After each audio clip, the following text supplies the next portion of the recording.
Pernah nggak sih Anda ngeliatin seekor hewan terus kepikiran, sebenarnya apa ya yang ada di dalam kepalanya?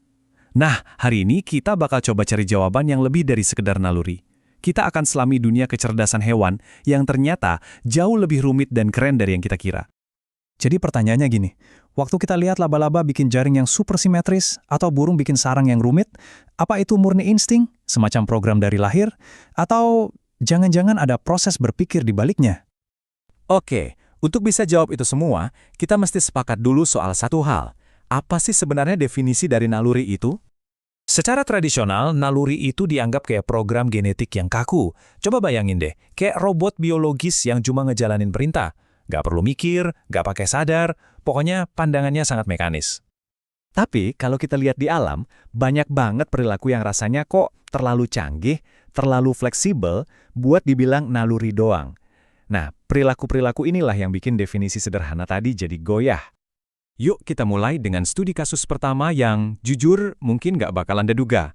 Kita akan ketemu sama hewan yang ternyata jago fisika, dan mereka pakai prinsip-prinsip rumit ini setiap hari buat bertahan hidup. Kenalan yuk sama ikan pemanah.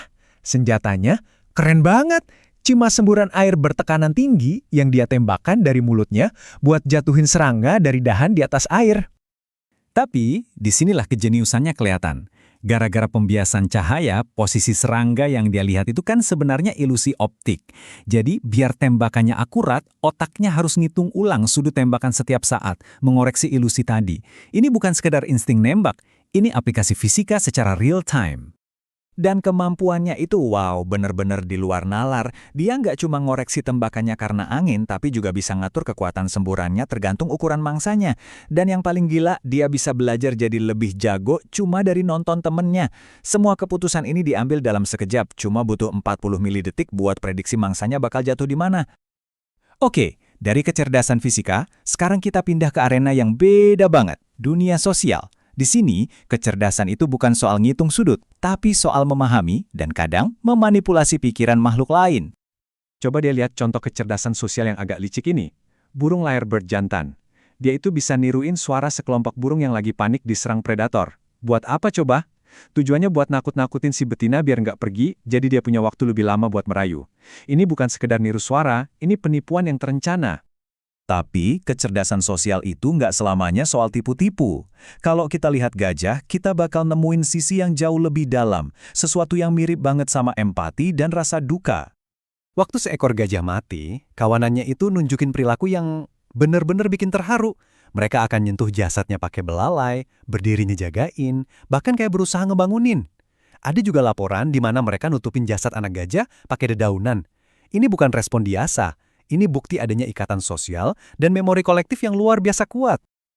Sekarang kita lihat kecerdasan dalam skala yang jauh lebih besar. Bukan lagi soal individu, tapi soal sebuah peradaban. Sebuah masyarakat agrikultur yang udah ada jauh sebelum peradaban manusia. 50 juta tahun. Coba bayangin, selama itulah spesies ini udah jadi petani. Jauh sebelum manusia pertama ada di muka bumi. Kita lagi ngomongin semut pemotong daun. Mereka itu bukan makanin daunnya loh. Daun-daun itu mereka bawa pulang ke sarang bawah tanah mereka yang super besar buat dijadiin pupuk. Pupuk buat apa? Buat nanam satu-satunya makanan mereka, sejenis jamur khusus. Sistem pertanian mereka ini canggih banget. Ada kasta pencari makan yang tugasnya motongin daun. Daunnya dijadiin media tanam. Nah, ada kasta lain yang paling kecil namanya minim. Merekalah para petaninya yang ngerawat kebun jamur itu. Dan yang paling jenius, mereka punya pestisida alami, bakteri khusus yang hidup di tubuh mereka buat ngelindungin panen dari jamur hama. Ini adalah peradaban superorganisme yang berfungsi sempurna. Ikan, burung, gajah, serangga, mereka kan beda-beda banget satu sama lain. Jadi, gimana ceritanya mereka semua bisa nunjukin kecerdasan yang begitu tinggi? Nah, jawabannya ada di sebuah konsep evolusi yang keren banget. Konsep ini namanya evolusi konvergen. Gampangnya gini, evolusi itu nggak punya satu resep paten buat bikin makhluk jadi cerdas.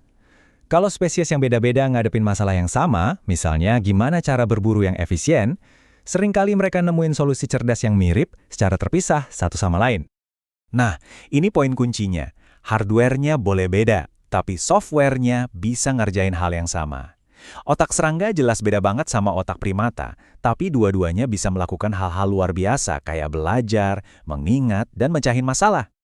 Coba kita lihat buktinya. Kalau di primata, pusat mikir tingkat tingginya kan di korteks cerebral. Nah, di burung, fungsi yang mirip dilakuin sama struktur bernama pallium. Di serangga, ada yang namanya mushroom bodies. Dan kalau di gurita, ada vertical lobe. Strukturnya beda-beda, tapi semuanya berevolusi buat ngejalanin fungsi yang sama, berpikir. Jadi kita balik lagi nih ke pertanyaan awal. Jawabannya ternyata bukan naluri atau intelijensi, kenyataannya jauh lebih menarik dari itu. Ini tuh sebuah spektrum, di mana program genetik dan kemampuan belajar yang fleksibel itu saling berpadu dengan cara-cara yang luar biasa. Dan ini baru secuil dari yang ada di luar sana. Pertanyaannya sekarang bukan lagi apakah hewan itu cerdas, tapi lebih ke kecerdasan seperti apa lagi yang belum kita sadari. Kalau kita benar-benar mau melihat lebih dekat, kira-kira bentuk-bentuk pikiran luar biasa apa lagi yang akan kita temukan?